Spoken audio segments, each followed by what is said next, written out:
Good day, everyone. I am Jana Maniwang, and we are the group 2. So, we are going to discuss about our assigned topic, which is the professional liability issues. So, it contains the professional practice conduct on social networking and substance abuse, and also considers the adherence to principles of delegation, accurate and timely documentation.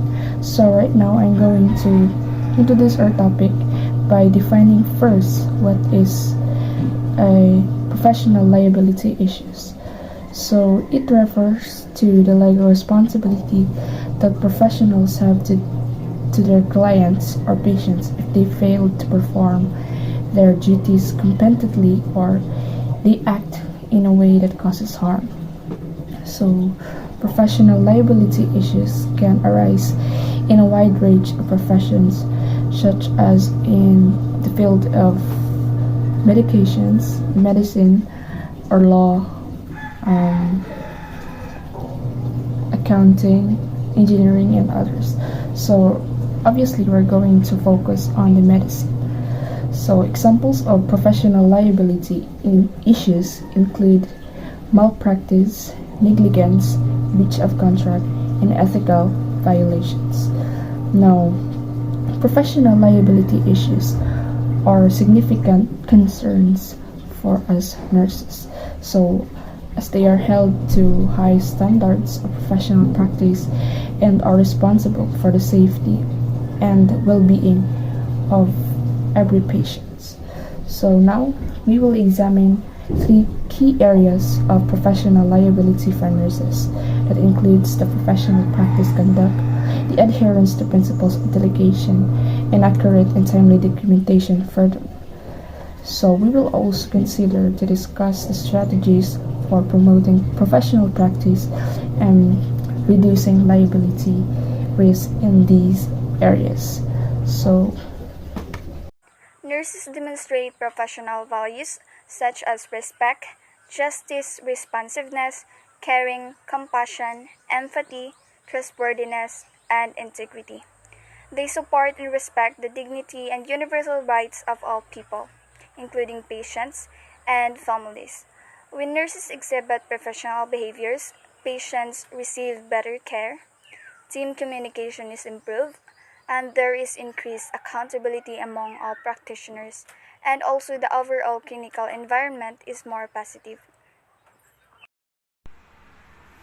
Social networking has become a popular means of communication and networking among healthcare professionals. However, it is essential for nurses to understand the impact of the iron line behaviors on their professional image and reputation, as well as patient confidentiality and privacy. The importance of professional conduct on social networking are A. Professional image and reputation. For example, a registered nurse named Sarah na sige og share og informative articles and updates related to healthcare on her Facebook account. Then one day, a healthcare journalist comes across Sarah's Facebook profile and reaches out to her for an interview about her experience working with COVID-19 patients. Thanks to her professional image and reputation on social media, Sarah is able to showcase her expertise and contribute to the healthcare conversation. Patient confidentiality and privacy.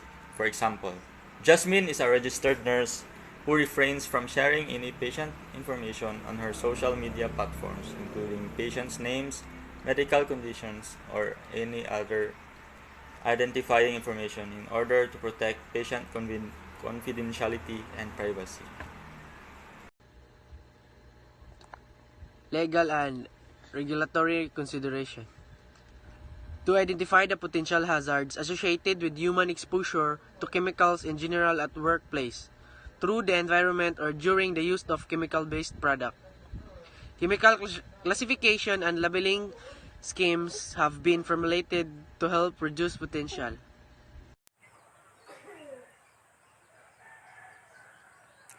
Substance abuse can affect any socioeconomic class, gender, race, and profession.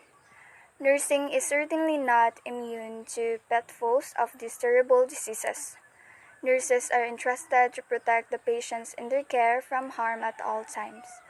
Although alcohol has been a main source for substance abuse disorders, there are more mind altering and dangerous options for those with an addiction disease. Once a substance abuse disorder is suspected, the nurse is typically placed on leave until an investigation can be conducted. Identifying nurses who have a substance abuse disorder and assessing them to find appropriate treatment programs can save lives.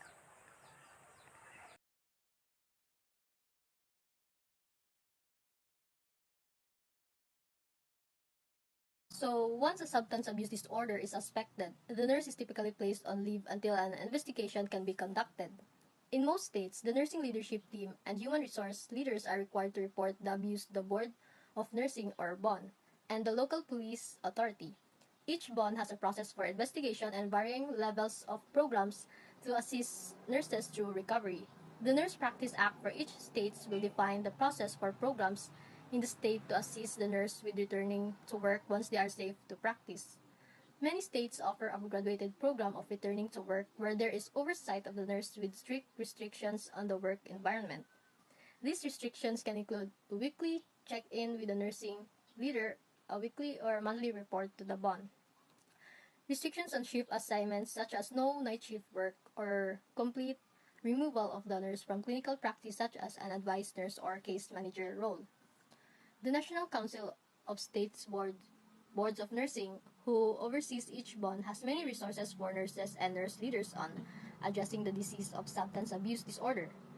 Nurses should check with their local board of nursing to learn the process of reporting substance abuse disorders and the programs that are offered for recovery and rehabilitation in the states in which they are licensed.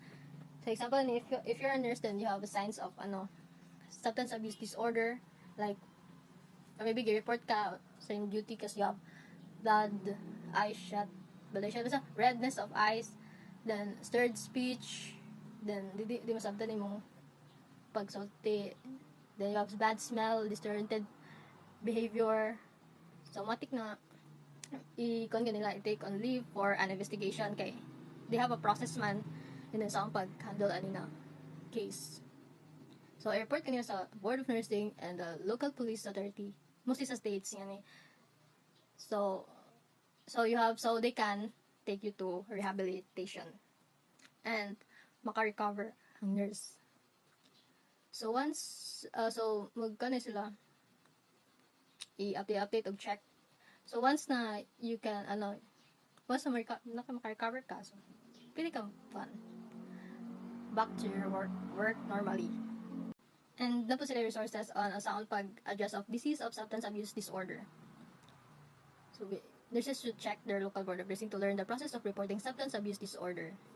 Because as a nurse, we need to be responsible kay patients na itong katubang aniyan work. So nga mag-substance abuse.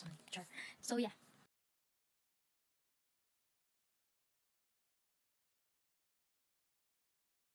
Adherence to principles of delegation, accurate and timely documentation. So, delegation is an essential component of professional nursing practice that involves assigning tasks and responsibilities to other healthcare team members. Effective delegation is based on the principles of clear communication, competence, and accountability.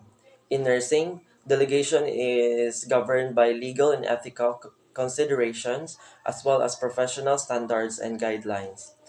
The following are the principles of delegation in professional nursing.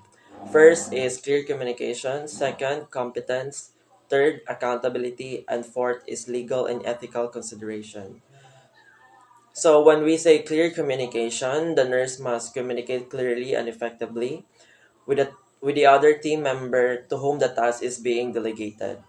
This includes providing clear instructions about what needs to be done, how it should be done, and by when it should be completed.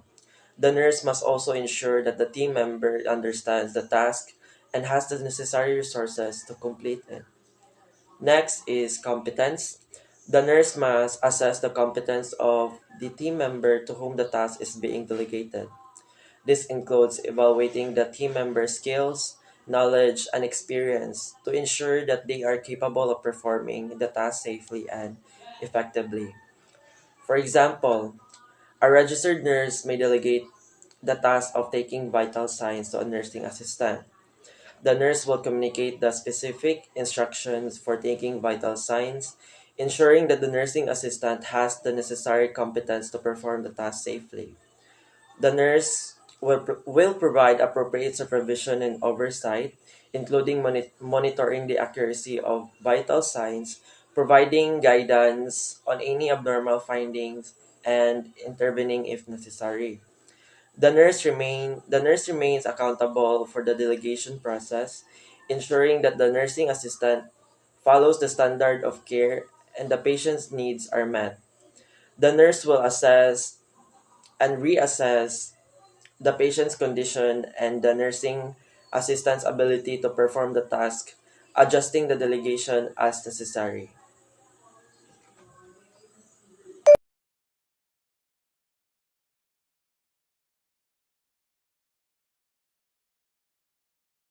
Accurate and timely documentation. Proper documentation helps us organize your notes and data. It also adds validity to your work, give credit to others in your field, and make it easier to share your research with others. No matter where you are in your career, build a habit of documenting every piece of research you acquire. Failure to maintain adequate and accurate case histories that record all observation and other data pertinent to the investigation on each individual administered the investigational drug or employed as a control in the investigation is cited in 6 out of the warning letters issued by US FDA to clinical investigators in 2010. Documentation is very important in our rule of being a nurse because it is a great tool in protecting against lawsuits and complaints. Documentation helps ensure consent and expectation. It helps to tell the narrative for decision made and how yourself or the client responded to different situations. So, in continuation of principle of adherence in professional nursing, one is accountability. The nurse remains accountable for the delegation, decision, and outcome. The nurse must supervise and evaluate the task performance of the team member to whom the task is delegated. The nurse must also ensure that the team member has the necessary resources, such as equipment and supplies, to complete the task successfully.